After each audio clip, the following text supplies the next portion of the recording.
नमस्कार, आप देख रहे हैं कालचक्र। मैं हूं श्रद्धा और मेरे साथ हैं प्रश्न कुंडली विशेषज्ञ पंडित सुरेश पांडे जी। पंडित जी, बहुत बहुत स्वागत है आपका। नमस्कार। दूसरों के हाथ में ना दे अपनी 5 चीजें, वरना अपने ही हाथों हो जाएगी किस्मत खराब। देखिए कालचक्र। तो चलिए आज की चर्चा को शुरू करते हैं। अक्सर हम घर या ऑफिस में दूसरों के हाथों में ऐसी छोटी बड़ी ऐसी चीजें दे देते हैं जिस पर हमारा ध्यान ही नहीं जाता। ऐसा करके हम अपने ही गुड लक को अपने से दूर कर देते हैं। इसीलिए आज पंडित जी से आपको वो 5 चीजें हम पूछने जा रहे हैं जो पंडित जी आपको बताएंगे, जिनको आपको डायरेक्ट दूसरों के हाथों में नहीं सौंपना है। तो चलिए सबसे पहले उस चीज की बात करते हैं जो अक्सर हम अपने पड़ोसियों को सौंप देते हैं। कौन सी है वो चीज, आइए जानते हैं। बताइए पंडित जी, कौन सी वो चीज है जो पड़ोसियों को हम अक्सर दे देते हैं? देखिए, हरी मिर्च का संबंध बुध ग्रह से है और लाल मिर्च का संबंध मंगल ग्रह से है। हरी मिर्च जो खाई जाती है, लाल मिर्च जो खाई जाती है, इनका संबंध क्रमशः बुध और मंगल ग्रह से है। कई बार आपके पड़ोसी आपसे मिर्च मांगने आ जाते हैं, लेकिन मिर्च दूसरों को देते समय इस बात का ध्यान रखें कि जल्दबाजी में इसको उनके हाथ में मिर्च ना रखकर दें, बल्कि किसी कटोरी या प्लेट पर रखकर दें और लेने वाले को अपने आप ही मिर्च उठाने दें। मिर्च में कड़वाहट और तीखापन होता है। बुध और मंगल ग्रह का प्रतिनिधित्व करने के कारण दूसरों को हाथ में मिर्च देने वालों की बुद्धि का नाश होता है, क्रोध बढ़ता है और कर्ज बढ़ने की संभावना बढ़ जाती है। इसके साथ ही मिर्च देने और लेने वाले के रिश्तों में कड़वाहट आ जाती है, दरार आने की संभावना हो जाती है। तो इसलिए ध्यान रखें, जब भी किसी को मिर्च दें तो किसी प्लेट में या कटोरी में ही रख करके दें, हाथ में बिल्कुल ना दें। ये अशुभ कारक है। जय मां विंध्यवासिनी। आरती हमारे साथ कॉलर जुड़ चुकी हैं छपरा बिहार से। आरती जी, स्वागत है, बात कर सकती हैं आप पंडित जी से। हाँ, प्रणाम पंडित जी। हाँ, सुखी रहिए। मेरा 2 ठो लड़का है पंडित जी। थोड़ा तेज बोले आरती जी आप। मेरा 2 ठो लड़का है, एक का नाम है अविनाश और एक का नाम संदीप है। उसका जन्म है 1995 तारीख सितंबर महीना में 20 तारीख को रात को 11:10 पर। और एक लड़का के जन्म है 2000 का फरवरी महीना में। क्या पूछना चाहती हैं आरती जी? आप अपना सीधे सवाल पूछे, उम्र बताएं, सवाल पूछे। इतना मैं अपने लड़का के बारे में जानना चाहती हूँ। जो एक लड़का का नाम मैंने जन्म है 95 का। चलिए पंडित जी से हम उनके भविष्य के बारे में जान लेते हैं। आपके पुत्र भाव का स्वामी आरती सूर्य है और उससे द्वितीय सप्तम भाव के स्वामी क्रमशः बुध और शनि होते हैं, जो द्वितीय द्वादश का संबंध बनाते हैं।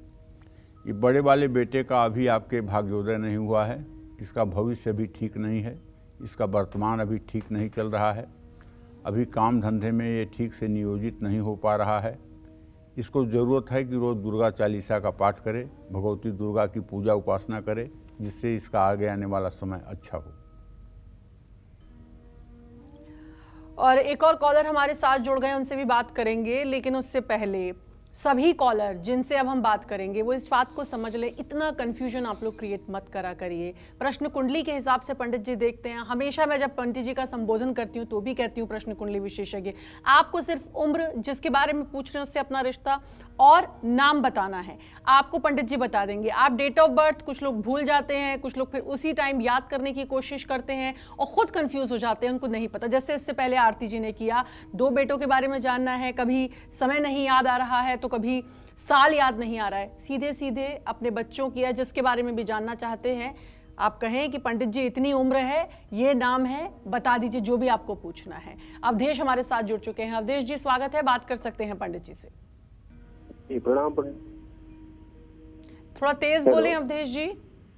जी प्रणाम पंडित जी। हाँ, सुखी रहिए। मेरी उम्र 46 साल है। जन्म कुंडली तो है नहीं मेरे पास, पर यह है कि हमने एक प्लाट ही खरीदा था, उसको हमको बेचना है, वो बिक नहीं पा रहा है। प्रयास करिए, अप्रैल मई के बीच में बिकने का संयोग बनेगा। अभी प्रयास करते रहिए, अप्रैल मई तक बिकने के संयोग बनेंगे। कॉलर हमारे साथ जुड़ चुकी हैं। मीरा जी, बहुत बहुत स्वागत है। बात कर सकती हैं आप पंडित जी से। बोलिए पंडित जी, मनोज अग्रवाल के नाम से बात करनी है। मीरा देवी बोल रही हूँ चंडीगढ़ से। जी, क्या जानना चाहती हो मीरा? 16 अप्रैल में जन्म हुआ है। उसके लिए पूछना है कि शादी कब उसकी ठीक होगी। पहले वाली शादी टूट चुकी है, तो ये बताओ कि ठीक ठाक होगी उसकी शादी कि नहीं होगी। मनोज के विवाह का योग बना हुआ है, इनके दूसरे विवाह का योग बना हुआ है। बहुत विलंब की स्थिति नहीं है। अभी से लेकर के मई जून तक इनके विवाह का संयोग बना हुआ है। विवाह इनका हो जाएगा, लेकिन इनको चाहिए कि विष्णु सहस्त्र नाम का अगर रोज पाठ कर लें तो शायद इनका विवाह ठीक चलेगा, नहीं तो दूसरे विवाह में भी दिक्कत आने की संभावना बनी हुई है। जय मां विंध्यवासिनी। तो भाई पहली तो चीज़ है मिर्च, जो नहीं सौंपनी है। पड़ोसी अक्सर आ जाते हैं कि आपके यहाँ मिर्च है या हरी मिर्च है, हम ही लोग मांग लेते हैं, नहीं सौंपनी है, नहीं तो उस रिश्ते में भी एक कड़वाहट आ जाएगी, एक तीखापन आ जाएगा। और अब बात करते हैं उस दूसरी चीज़ की जो हर किसी के किचन में होती है। ये चीज़ अगर आप दूसरों को दे देते हैं तो यकीन मानिए बुरा वक्त शुरू हो जाएगा। कौन सी है वो दूसरी चीज़, आइए जानते हैं। बताइए पंडित जी, वो दूसरी चीज़ कौन सी है? दूसरी चीज है नमक। नमक का संबंध चंद्रमा और शुक्र ग्रह से है। नमक कभी भी किसी की हथेली में सीधे नहीं देना चाहिए। बचपन से ही हमें सिखाया जाता है। नमक किसी को अगर आपको देना हो तो किसी बर्तन में रखकर, नमक का पैकेट भी किसी के हाथ में भूलकर नहीं रखना चाहिए। अपने हाथ से दूसरों के हाथ में नमक देने से संबंध खराब होते हैं और आर्थिक परेशानियां आती हैं। इसके साथ ही नमक को स्टील, प्लास्टिक या लोहे के बर्तन में रखना निगेटिविटी को बढ़ाता है। नमक को हर समय कांच के बर्तन में रखना सबसे शुभ माना जाता है। जिस घर में बार बार नमक गिरता या बिखरता है, उस घर में रहने वालों पर चंद्रमा और शुक्र ग्रह का बुरा प्रभाव देखा जाता है। जिस व्यक्ति से आपके संबंध अच्छे नहीं हैं, उनके घर का नमक भी आपको नहीं खाना चाहिए और ना ही नमक उधार लेना चाहिए। जय मां विंध्यवासिनी। तो दूसरी चीज़ है नमक, जो आपको सीधे किसी के हाथ में नहीं सौंपना है, डायरेक्ट हाथ में उसको नहीं रखना है। आप किसी बर्तन, और अगर कोई आपसे नमक खाने के लिए भी मांगता है, खाने में अगर नमक कम लगता है तो भी उसे प्लेट में या चम्मच में दे पंडित जी तो ज़्यादा सही होता है। क्योंकि अक्सर देखा गया है कि खाने में नमक कम है तो कह देते हैं कि नमक थोड़ा सा ला दो, तो कई लोग हाथ में रख देते हैं। तो ये आपको नहीं करना है। और मिथुन राशि की बात करेंगे, लेकिन उससे पहले हमारे साथ कॉलर जुड़ चुके हैं। दया शंकर जी, बहुत बहुत स्वागत है। बात कर सकते हैं आप पंडित जी से। जी बात करिए। जी पंडित जी नमस्कार। हाँ नमस्कार। मैं पंडित जी दया शंकर बोल रहा हूँ गुड़गांव से, और मेरा डेट ऑफ बर्थ है 12/8/1950। जी जी, मेरा शरीर जो है बीमारी से घिरा पड़ा है, ये कब बीमारियां छूटेंगी? क्या पूछ रहे हैं? शरीर बीमारियों से घिरा हुआ है, बीमारियां कब छूटेंगी? देखिए, अभी आप 72 साल के हो गए हैं और बीमारियां पूर्ण रूपेण तो नहीं छूटेंगी, लेकिन अगर आप दयाशंकर जी रोज सुबह स्नान करके भगवान विष्णु की राम दरबार की पूजा करके ओम नमो भगवते वासुदेवाय इस मंत्र का 108 बार जप करना शुरू करें, भगवान विष्णु की पूजा उपासना करें और बृहस्पतिवार के दिन केले के पेड़ में जल और हल्दी डालें तो निश्चित रूप से काफ़ी बीमारियों से आपको राहत मिल सकती है, लेकिन पूर्ण रूपेण निजात मिलना बहुत कठिन लग रहा है। तो दो चीज़ों की बात तो हो गई, और अब बात करेंगे उस तीसरी चीज़ की जो आपको कभी किसी दूसरे को नहीं देनी है, दूसरे के हाथ में बिल्कुल नहीं सौंपनी है। कौन सी है वो चीज़, आइए जानते हैं। बताइए पंडित जी। देखिए, ऐसा है कि हम अपने नित्य के व्यवहार में कुछ ऐसी गलती, कुछ ऐसी चीज़ें कर बैठते हैं जो जाने अनजाने में हमारे भविष्य के लिए दुखदाई साबित होती है। पहले के ज़माने में संयुक्त परिवार होता था, हमें क्या करना चाहिए, क्या नहीं करना चाहिए, इसका ज्ञान हमें बड़े बुजुर्गों से मिलता था। लेकिन अब धीरे धीरे न्यूक्लियर फैमिली हो रही है, छोटा परिवार हो रहा है, शहरों में लोग रह रहे हैं, वहाँ कोई बड़ा नहीं है इस बात को बताने के लिए कि हमें क्या करना चाहिए, क्या नहीं करना चाहिए। इससे बहुत सी ऐसी चीज़ें हैं जो रोज़मर्रा के जीवन में काम आने वाली हैं, जिसके ज्ञान से हम अछूते रह जाते हैं। हम कहना ये चाहते हैं आपसे कि देखिए, चाकू, कैंची और सुई, ये तीनों नोकीली चीज़ें हैं। मांगने पर किसी दूसरे व्यक्ति के हाथ में इन्हें सीधे नहीं देना चाहिए। इनका संबंध मंगल, राहु और शनि से होता है। ऐसे में अगर आप सीधे दूसरे व्यक्ति के हथेली पर चाकू, कैंची या फिर सुई पकड़ाएंगे तो उस व्यक्ति से आपके रिश्ते और आप पर राहु, मंगल, शनि का अशुभ प्रभाव बढ़ेगा और उस व्यक्ति से आपके रिश्ते खराब होंगे। इन धारदार चीज़ों को देने और लेने वाले व्यक्ति के रिश्तों में दरार आ जाएगी। किसी कानूनी मामले में फंसने की संभावना बढ़ जाएगी और इस बात का ध्यान रखें कि अगर चाकू आप अपने डाइनिंग टेबल पर भी रखते हैं तो चाकू का नुकीला हिस्सा हर समय नीचे की तरफ ही रखें, कभी ऊपर की तरफ करके ना रखें। चाकू हो या कैंची, इसका नुकीला सिरा हर समय नीचे की तरफ ही रखें, ऊपर की तरफ और खुले में इसका नुकीला सिरा न रखें।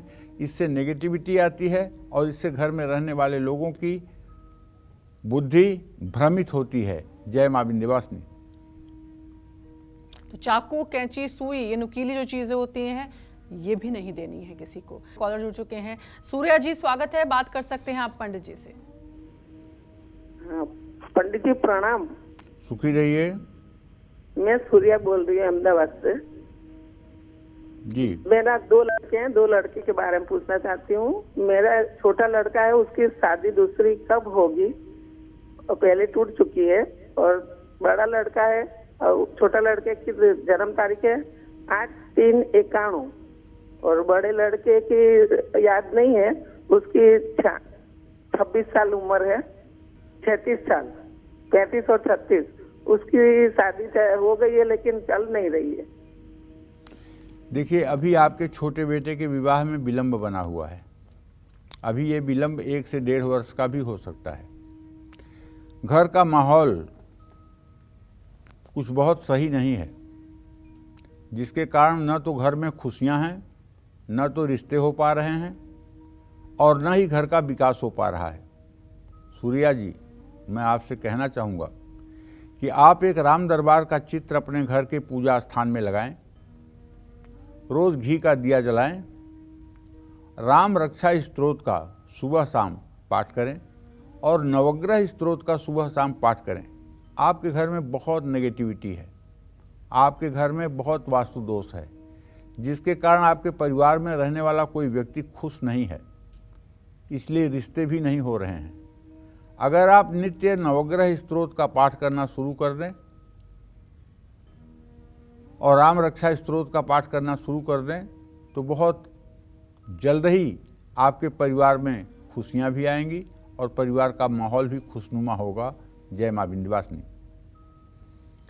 और अब चौथी चीज कौन सी है जिसको हमें किसी को नहीं देना चाहिए और इस बात का हम ख्याल भी रखेंगे, ये जानेंगे हम पंडित जी से। लेकिन उससे पहले कॉलर है कमल दिल्ली से। कमल जी, स्वागत है, बात कर सकते हैं आप पंडित जी से।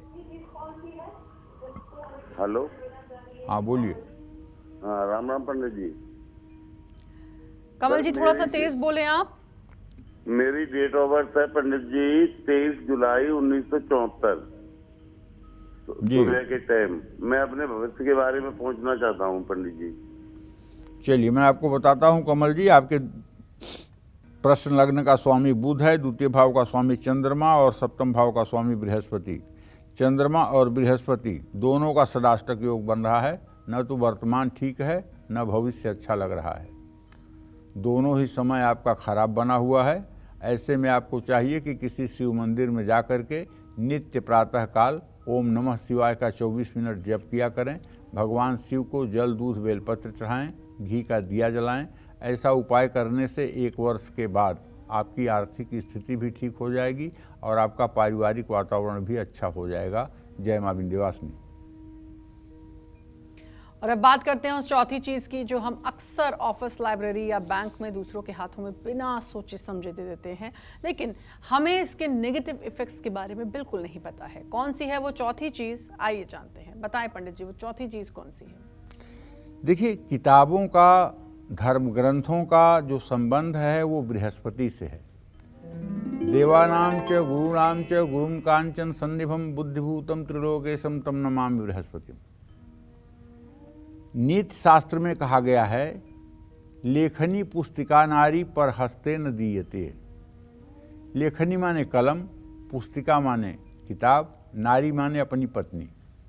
ये 3 चीज दूसरे के हाथ में नहीं देनी चाहिए, दूसरे के विश्वास पर नहीं देनी चाहिए, ना ही सीधे उनके हाथ में ये चीज़ें सौंपनी चाहिए। ऐसा करने से पढ़ाई में मन नहीं लगता है, रुकावट आती है, एकाग्रता कमज़ोर होती है, आपको अपनी मेहनत का पूरा फल नहीं मिलेगा। इसी तरह से अपना पेन भी आपको दूसरे व्यक्ति की हथेली में सीधे नहीं देना चाहिए। आप जिस पेन का सबसे ज़्यादा इस्तेमाल करते हैं उसको भी दूसरों को नहीं देना चाहिए। आपसे कोई पेन मांगे तो दूसरों के हाथ में भी पेन सीधे ना दें। ऐसा करने से आपकी लेखन शक्ति प्रभावित होगी, आप सही समय पर सही फैसले नहीं ले पाएंगे। जिस भी महत्वपूर्ण काम में आप अपना पेन इस्तेमाल करेंगे उसमें रुकावट आने की संभावना बढ़ जाएगी। तो मेरे कहने का मतलब है, मेरे समझ से तो कलम किसी को देना ही नहीं चाहिए, और अगर बहुत मजबूरी हो देने की, बहुत संकोच हो देने का, तो कलम बंद करके वहीं नीचे रख दीजिए, वहाँ से वो व्यक्ति उठा ले, हाथ में मत दीजिए। तो इससे थोड़े से संबंध बच सकते हैं। लेकिन ये नीति का श्लोक है, लेखनी पुस्तिका नारी पर हस्तम न दीयते। ये सच में आज भी उतना ही प्रासंगिक है जब ये कहा जाता था। लेखनी माने अपनी कलम, पुस्तिका माने अपनी किताबें, नारी माने आप समझ ही रहे हैं अपनी पत्नी। ये किसी दूसरे के विश्वास पर नहीं देनी चाहिए, ये शास्त्र का हमारे मत है। जय मां विंध्यवासिनी। और वो 5वीं चीज कौन सी है जो हम दूसरों के हाथों में ना दें, ये जानेंगे पंडित जी से। लेकिन उससे पहले देवरिया से कॉलर जुड़ चुकी हैं। पूनम जी, स्वागत है, बात करिए पंडित जी से। पूनम जी, बात कर सकती हैं आप पंडित जी से। प्रणाम पंडित जी। हाँ, सुखी रहो बेटा। पंडित जी, हम अपने बेटे के बारे में और अपने बारे में कुछ जानना चाहते हैं पंडित जी। जी। मेरा बेटा का जन्म है 11 मई 2009 और मेरा जन्म तिथि है 26/1/91। पंडित जी, मेरा बेटा पढ़ेगा आगे कि नहीं पढ़ेगा? बड़ा चंचल स्वभाव का है और हम अपने भविष्य के बारे में जानते हैं, मेरी सरकारी जॉब होगी या नहीं? खूब बढ़िया पढ़ेगा। चंचल है ये बात अच्छी है, अभी 13 साल का हुआ है। इसको एक 3 मुखी रुद्राक्ष पीले धागे में करके बृहस्पतिवार के दिन गले में धारण करवा दो, और रविवार के दिन बेलपत्र के पेड़ के नीचे जा कर के उसकी थोड़ी सी जड़ निकाल करके और उसे साफ सफा करके पिंक कलर धागे में बांध करके उसके दाहिने हाथ पर बेल की जड़ बांध दो। ये 2 उपाय करने से उसकी पढ़ाई में सुधार शुरू हो जाएगा। और जहाँ तक आपके नौकरी का प्रश्न है, मुझे आपकी नौकरी सरकारी होती हुई नहीं दिखाई दे रही है। प्राइवेट सेक्टर में आप अपनी किस्मत आजमा सकती हैं। जय मां विंध्यवासिनी। और एक और कॉलर हमारे साथ जुड़ चुके हैं, संत कुमार जी गाजियाबाद से। संत कुमार जी, स्वागत है, बात करिए आप पंडित जी से। हेलो हाँ बोलिए। पंडित जी नमस्कार। नमस्कार।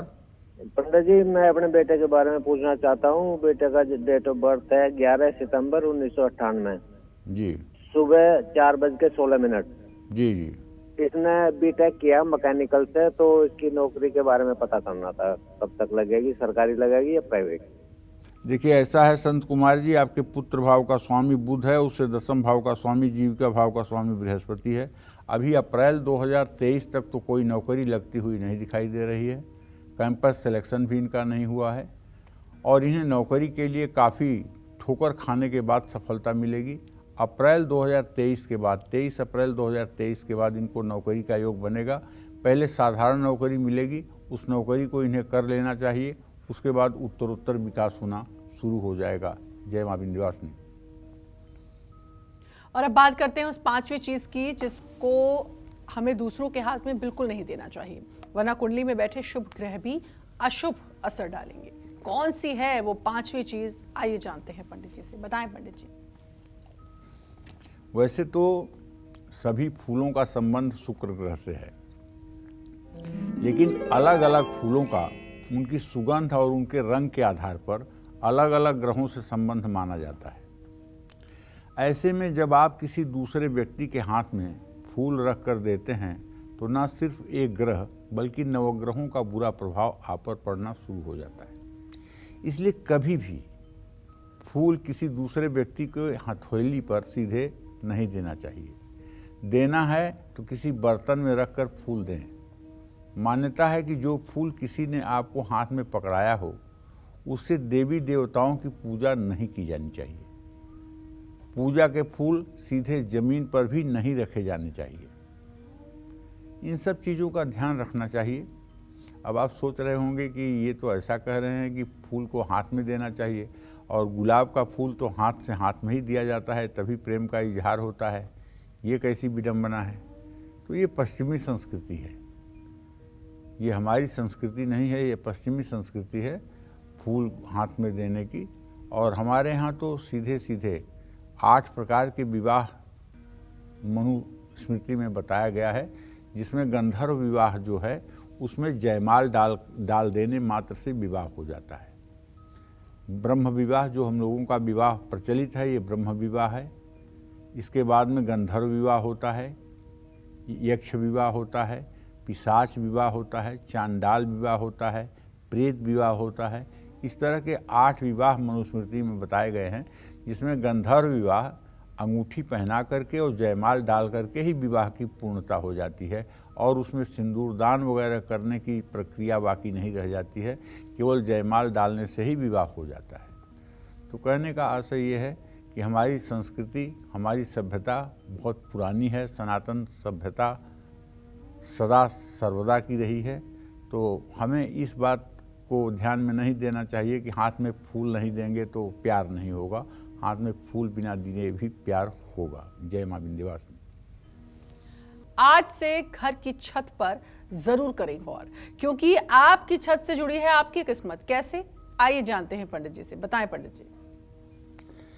देखिए, घर की छत पर कबाड़ या फालतू सामान कभी नहीं रखना चाहिए। घर की छत पर चील कौओं का आना बिल्कुल शुभ नहीं होता है। छत कभी भी तिरछा नहीं होना चाहिए, इससे परिवार के सदस्यों में डिप्रेशन और सेहत से जुड़ी समस्याएं उत्पन्न होती हैं।